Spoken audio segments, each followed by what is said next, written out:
Alright, so today we're just playing a regular game of FIFA. It's going to be a little difficult though. We have the camera recording the screen, partially blocking our view.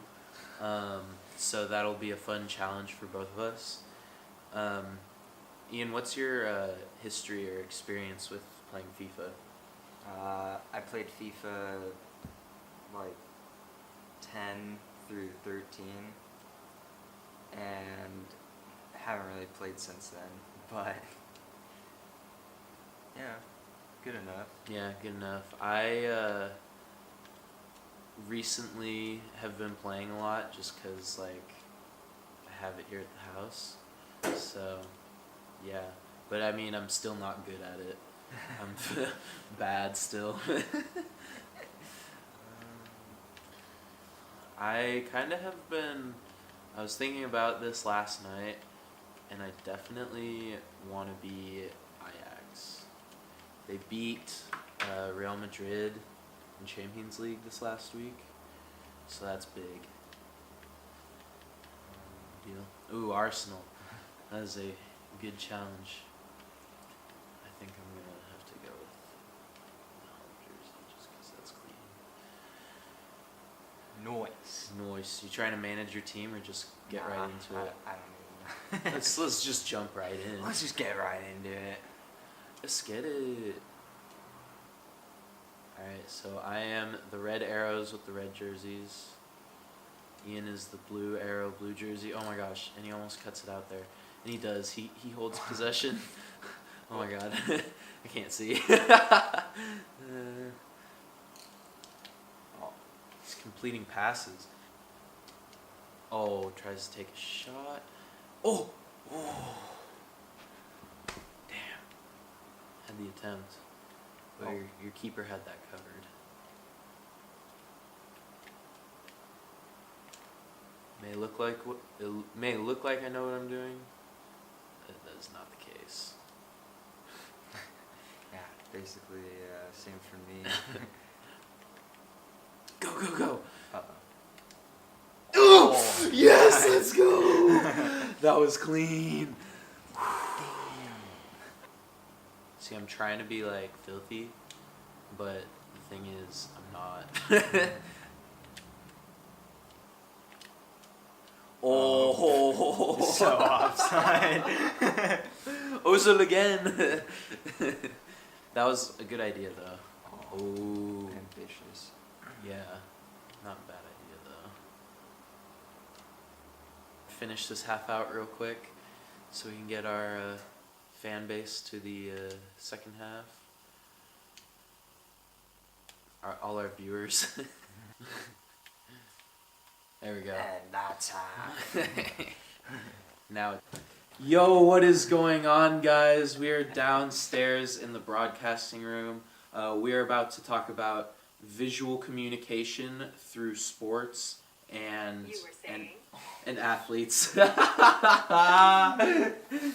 So we're talking about visual communication of brands through teams and athletes. In sports, yeah. In sports, yes, to be specific. Yeah, like kind of claim or research, like specific research topic is that athletes carry the most weight in sports brand, like loyalty and exposure and building that brand culture. Basically, we are going to talk about how it all kind of leads back to the athletes in terms of sports brand growth.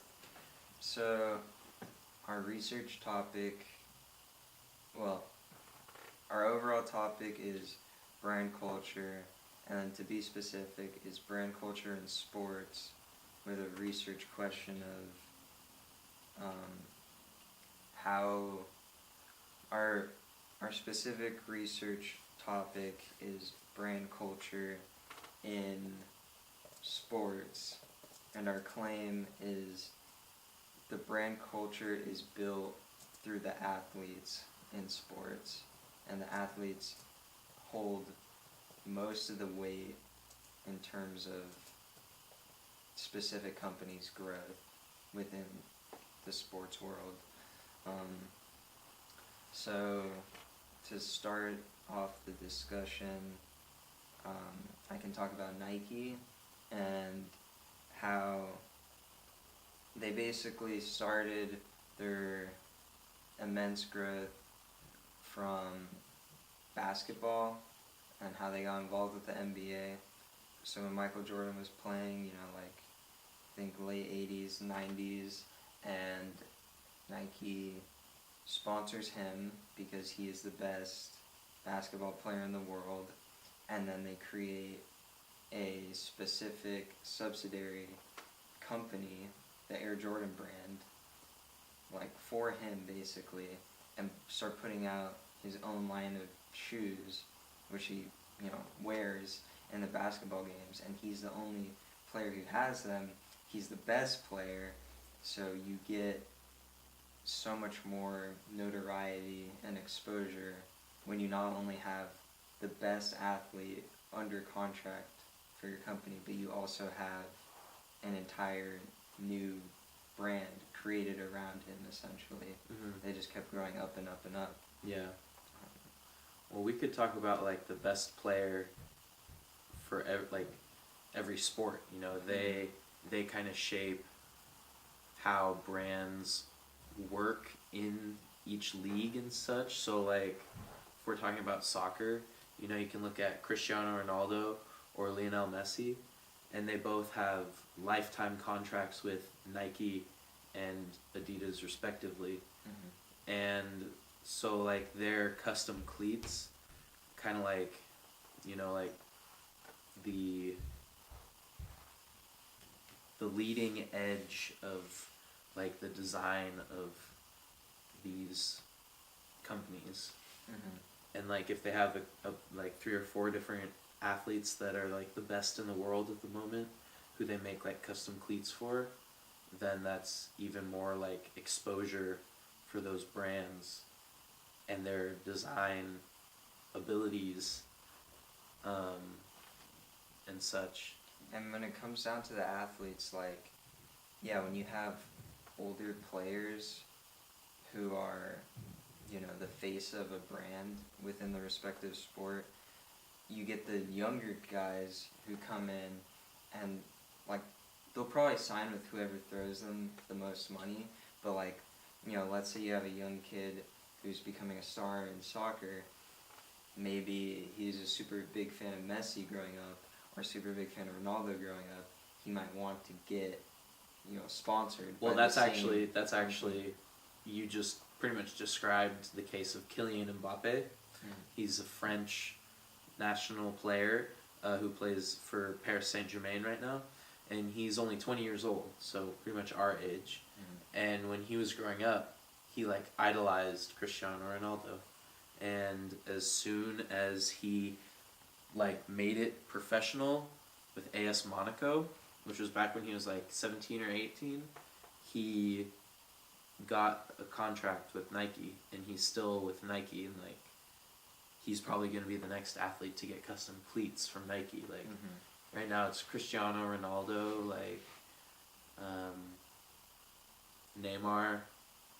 I think Luka Modric has a pair of custom cleats because he was the football player of the year, something like the Ballon d'Or winner. And then, I guess, to further talk about Nike and some of the reading from week 6 with the brand culture topic, the quote was, "Individual consumers demonstrate their politics by purchasing particular brands over others in a competitive marketplace. Specific brands are attached to political aims and goals such as Starbucks coffee and fair trade, or a Red Gap teacher in fighting AIDS in Africa." And to tie this into sports, there's a couple huge points with Nike, because tying in the politics with the brand culture and the consumers, if you remember, so Colin Kaepernick had the big social movement with protesting the national anthem in the NFL. People on both sides of the political spectrum either hated it or supported it.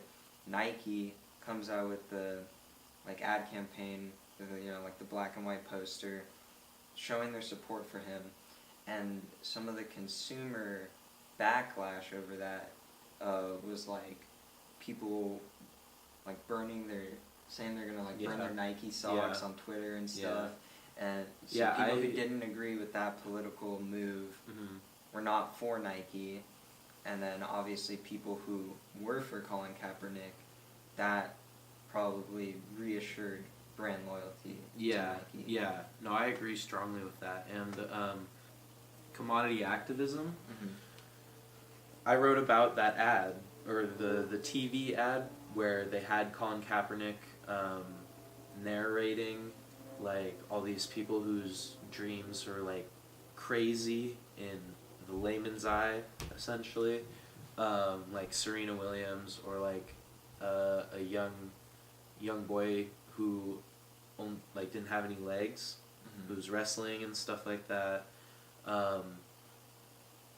and after that ad was released, because people were so either love it or hate it with Nike's stance with Colin Kaepernick, like that happened, and like I saw on Twitter, like people were legitimately burning their Nike clothes, like because they just couldn't believe that this brand supported the athlete. And like it's pretty amazing how people just can turn on a brand for having that opinion.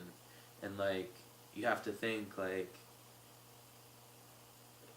those people, like, they burn their stuff, but do they even remember that still? Like, do you still think they don't buy any Nike stuff? It's probably something they're mad about for a little bit. Yeah, and then, it can't. Like, and then it's such a huge brand. It's like it's still in its face. Like it's like, still there. It's hard to dodge, you know. Right. Because Nike is huge. You know? Yeah. Like Air Jordan owns Converse. Like they make a lot of apparel that isn't just sportswear. Yeah. Our topic is on sportswear, but like, yeah, that's a good point. You know, you have the consumers who might not agree with something they did for a little bit, but like, how long can that last? Right. When you have such a dominating company. Yeah. So then, tying it back into the athletes and how much weight they hold for these brands to expand. So you have, I don't know, like back for the NBA, Nike establishes this huge brand through Michael Jordan.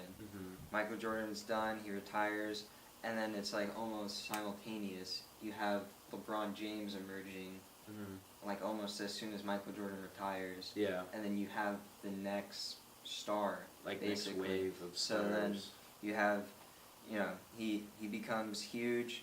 Nike sponsors LeBron. Lifetime sponsorship. Lifetime sponsors LeBron, and you have an interesting fact from, I think, SB Nation that was like, LeBron will have made more from Nike than he ever will have from the Cleveland Cavaliers. And that might, it's hard to pinpoint when that was written because like he's been on a few different teams now. Yeah, but right. It might just be saying as a whole that he will make more from Nike as his main sponsor than he ever will from basketball salaries. Right. Because the lifetime sponsorship just carries on, you know, far beyond after they're done playing. Like, oh yeah, because they only play until they're like 30-something. Yeah, maybe like a 20-year career. Yeah. But like Michael Jordan leaves a huge legacy on basketball and with Nike because he still has that apparel brand. And you know, like Air Jordan starts moving into different sports like college football, where they don't have one exclusive jersey deal for the entire nation, and so you have teams like I don't know, like Michigan, University of Michigan comes to my mind. They're sponsored by Air Jordan, right? Which is like, it's still Nike, but it's just the different logo. It's just interesting because it's like Air Jordan kind of became its separate brand. Like when you see it, you don't directly think of Nike, but like it is still owned by them. Yeah. But And another crazy thing, like you said, what was it, Michigan State? University of Michigan. They, like, on their jerseys, they have the Jumpman. Mm-hmm. But it's crazy, too, because, like, you would think that because it's a basketball brand, Yeah. like, you wouldn't see it on a American football jersey. Yeah, a completely different sport. A completely different sport. However, it's still in the same country. Having the Jumpman logo on the PSG jersey is just, like, crazy to me, because what do these French people think of the Jumpman logo? Like, is it soccer? Is it PSG? Like, it's Nike, but it's not Nike. I think that's a great point. Like, to build off mine, is like you have Air Jordan, which is still technically Nike, Mm-hmm. but it's like it creates a whole new like swagger. Yeah, For exactly. for like other teams to rep. Because if you think about it, it's like so many people have Nike, but Right. if you go like, oh, we have Air Jordan as a sponsor, like that's like, I don't know, one of the most famous, not just basketball players all the time, but like athletes. Yeah. So it just kind of Like, carries he's like world a whole renowned. it carries a whole different weight Yeah. having that as a sponsor. Mm-hmm. While we're still on the topic of Nike for now, I'm gonna bring up like the jersey deals, and I think those are all made possible directly leading back to the athletes, because I think like once you get enough athletes in a specific sport or like on a specific team, like under your banner Mm-hmm. for Nike, so like they probably started sponsoring so many of the famous like American football players in the NFL, and then I think after Reebok's deal expired with the NFL in 2010, 2011, Mm-hmm. Nike probably just saw that as a huge opportunity Mhm. to Swoop in there. make the jersey deal. Yeah. Because like, you know, they're already in college football. Like Right. they're an Oregon company. Mhm. You know, everybody knows the Oregon Ducks football team has like all those different jersey combinations from Nike. Yeah. So like they're already established in football, just not the NFL. So then once, you know, you have some athletes backed in that league, they're like, okay, let's just make a deal with the entire NFL. All 32 teams are wearing our logo on their jerseys that we custom make for them, and their cleats and everything. Mhm. It's huge. It is.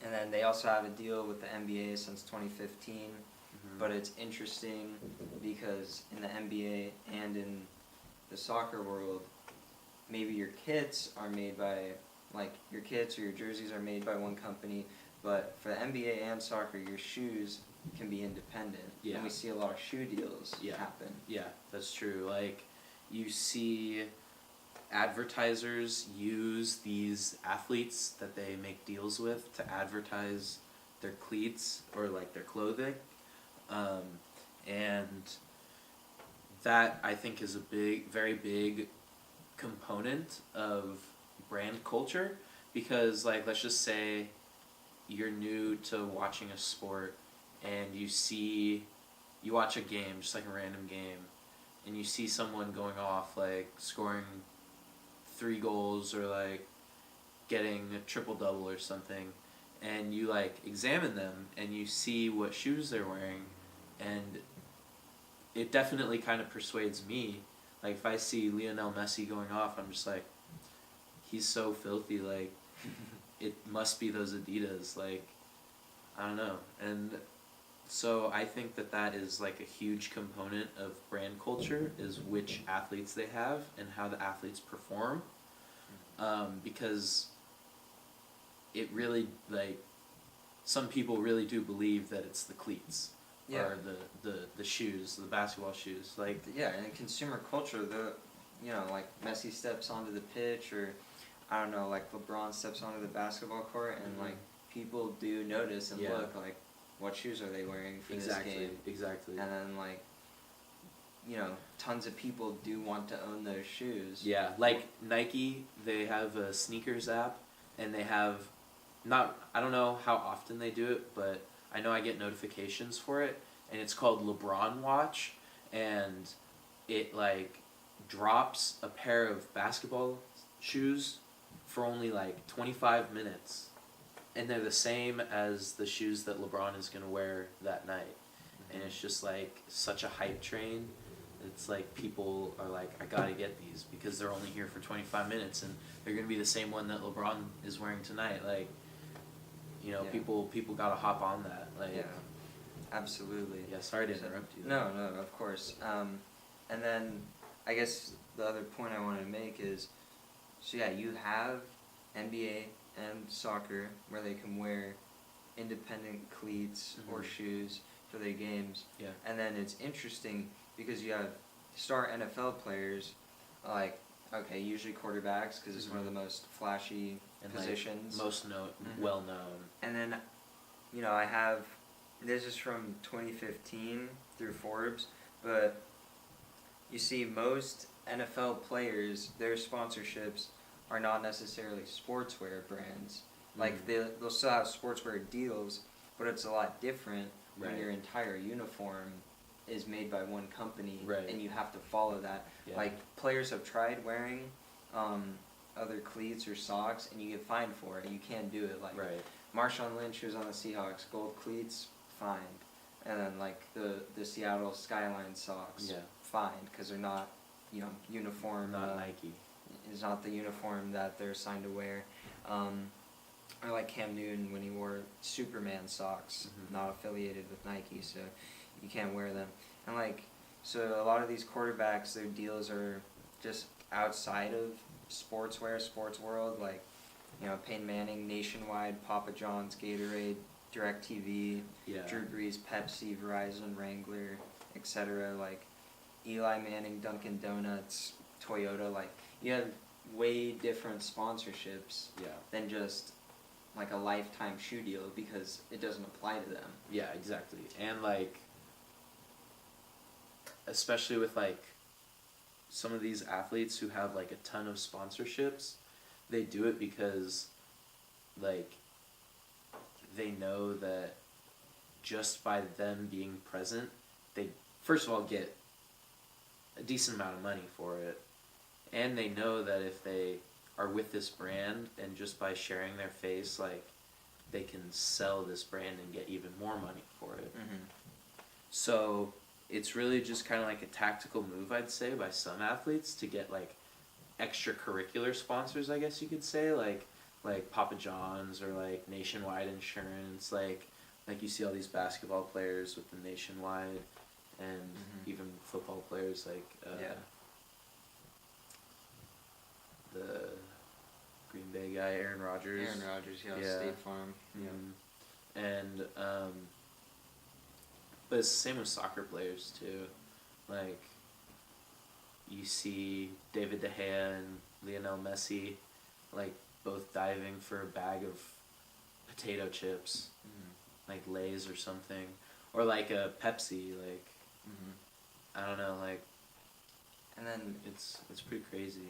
And then how, like, that brings up another good point of, like, how much more crucial shoes are Yeah. for soccer players and basketball players, but not football players, not No. American football. Like, you think about consumer culture, kids will want their favorite basketball player, their favorite soccer players, cleats or shoes, because, one, like, they're independent. They can wear anything. Like, they Yeah. can be as flashy as they want.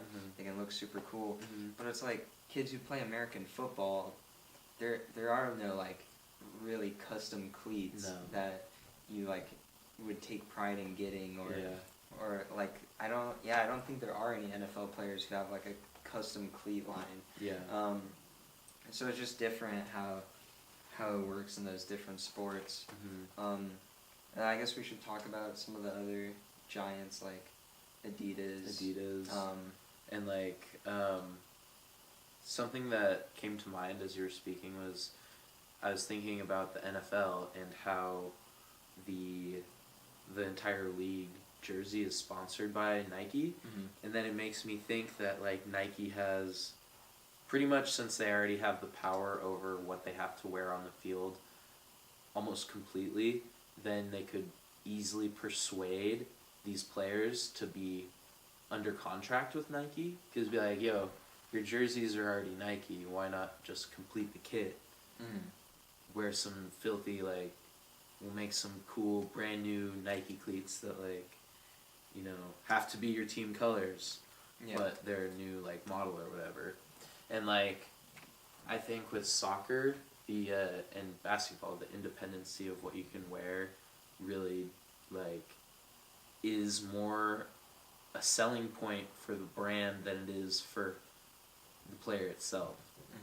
Because, like, I don't know, for myself, I watch a lot of soccer, and every time I think of these athletes, like, obviously I think about what they can do on the pitch and such, but I just, beside that in my brain is, like,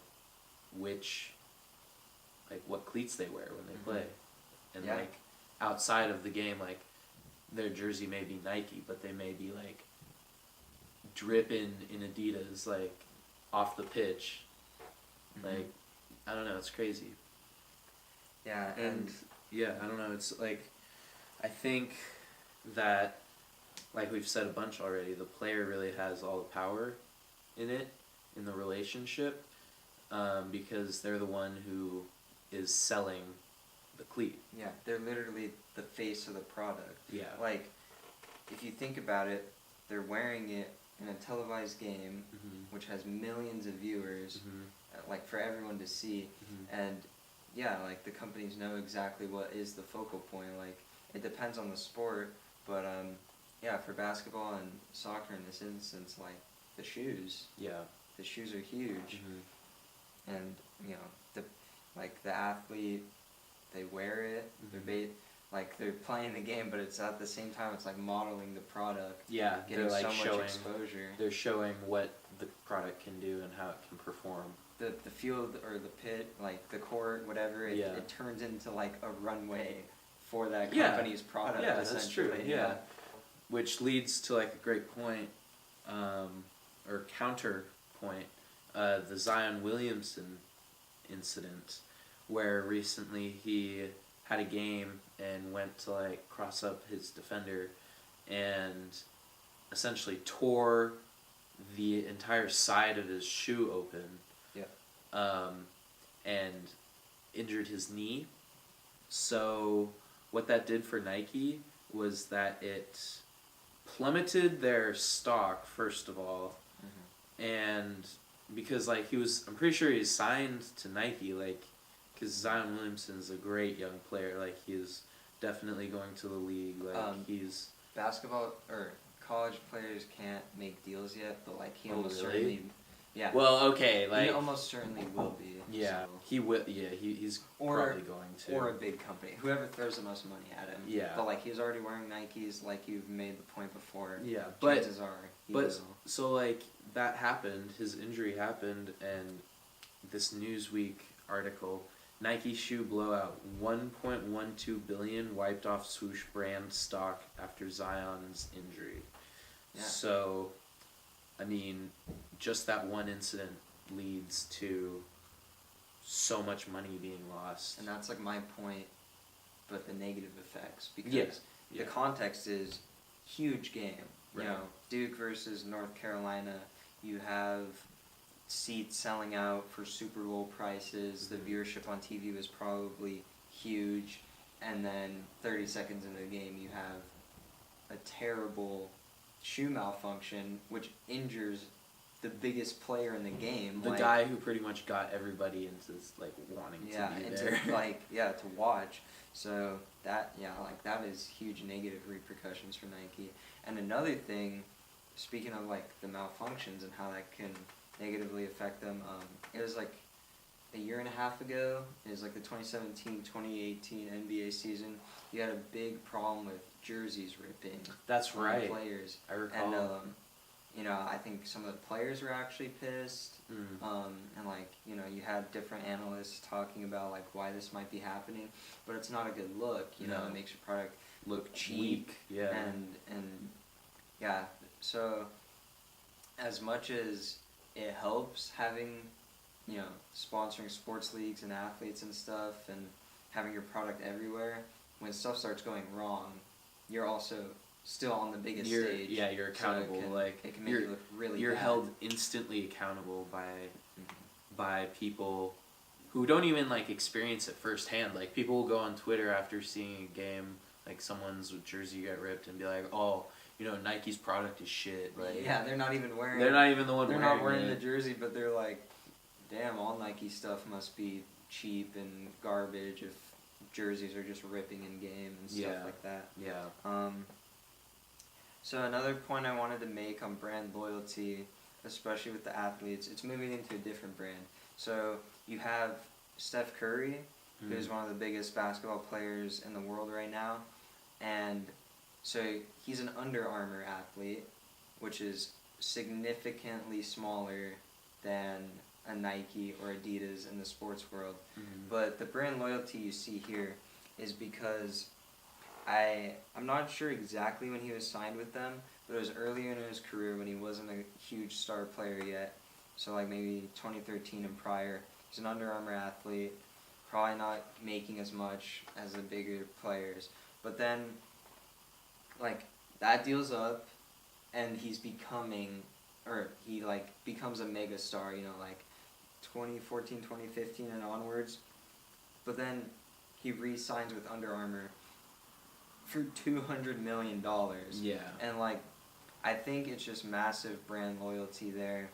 I mean, they also threw a boatload of money at him, but when you see how they sponsored him when he was kind of a nobody in the league to wanting to keep representing him now that he's a star player, it kind of just shows, like, they believed in him, so he's going to, like, keep his loyalty to Under Armour probably throughout his career. Yeah. I don't know how long of a deal it is, but that's huge. Yeah.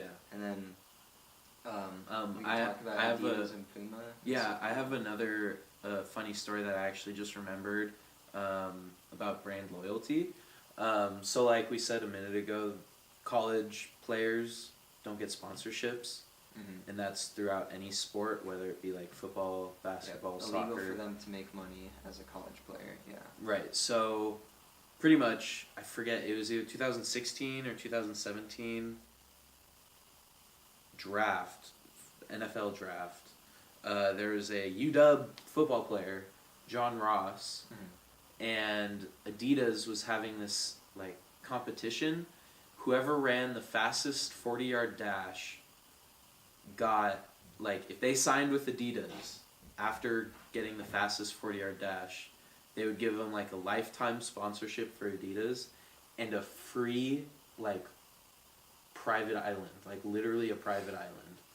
Like, I don't know what accommodations were in the private island, but it was an island. So you get a private island,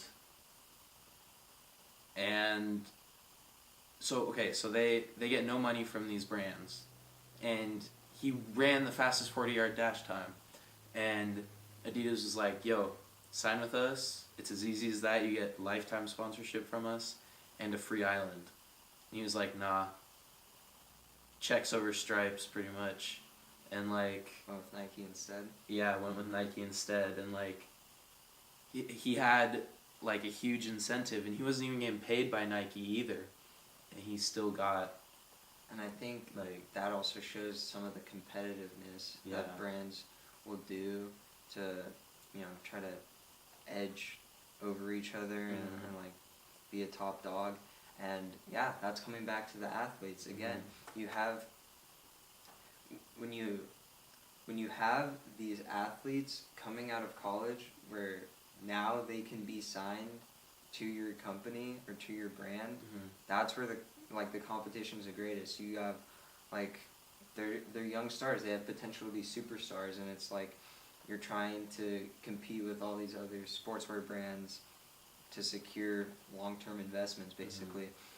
You have Puma, who just started making a comeback into the sports world, and I think they signed like 3 or 4 of the top picks in the NBA draft from the past year, and like that's huge for them. Yeah. Because, I mean, they don't have to pay them as much since they're not solid, like they haven't solidified their star status in the league yet. They just have the potential, and but they like still get to get some exposure from them because people are going to be keeping their eye on new potential superstars in the NBA.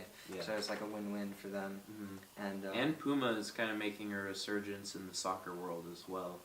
They've obviously made cleats for like a long time, but they were never like, once Nike and Adidas kind of were in that same realm, it just was like never the same.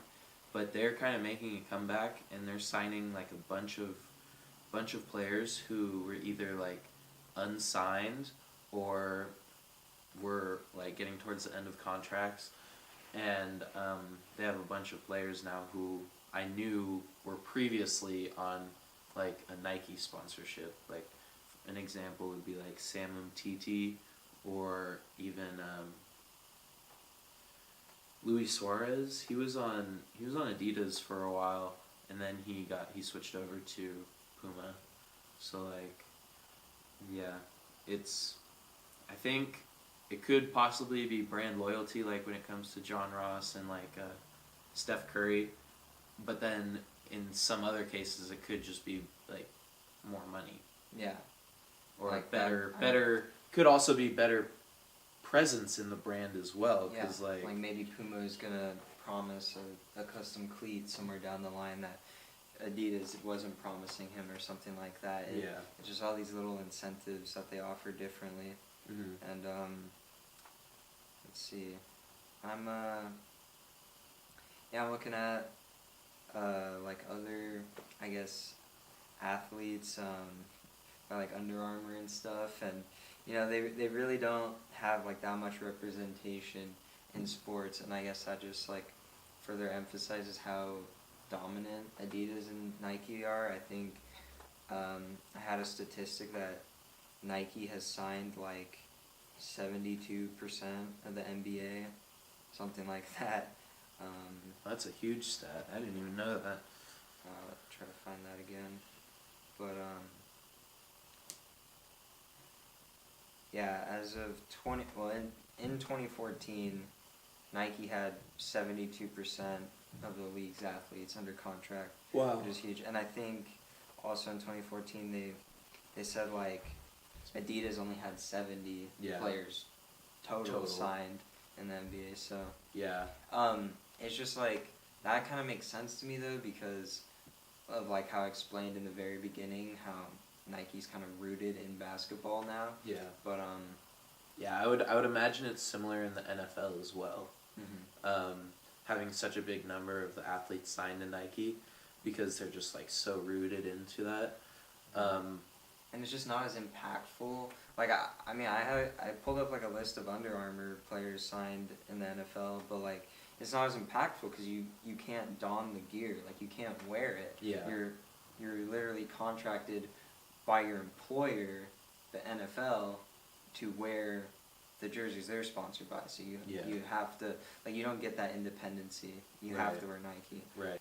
Generally, the better team you are, like, the more money and bigger sponsor you're going to get. Like, I don't know too much about soccer, but I see a lot of clubs have, like, airline sponsorships and stuff, and, like, that's huge, Those are huge companies to be sponsoring your team.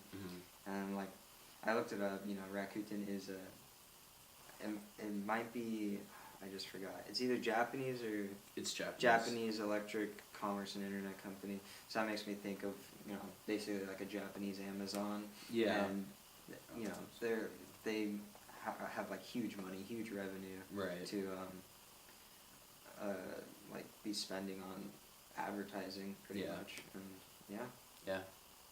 Cool. Well, thanks for watching, guys. We're about to go upstairs to finish the second half of that FIFA match, Ajax versus Arsenal. We'll see who the winner is. Peace. Oh, what a terrible pass. Get out of my face. Yeah. Oh, no. Oh my god. Fucking Christ. Oh, shoot. Sorry, I shouldn't swear. The duck celebrate. God, that was so dumb. Alright, well, at least this is going to be a good game. All tied up here in the 50th minute.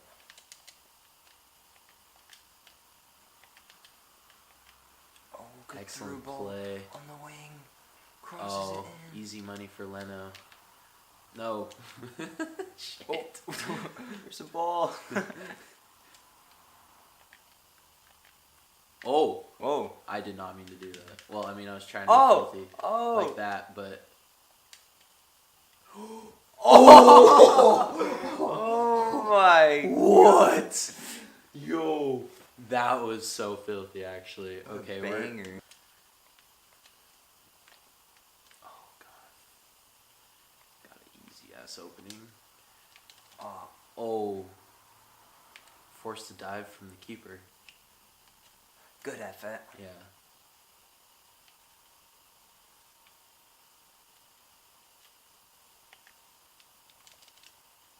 Oof. Oh, Oh good my. touch.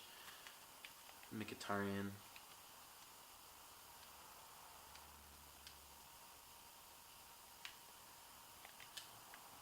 Oh, read that like a book. Takes a shot. Leno dealt with easily. Not easily. He ended up on the floor, but you know he got it. He was there. Oh, my he days. didn't get a good shot off. Aubameyang. Pissed because he's been a non-factor. It's been a bit of a donut.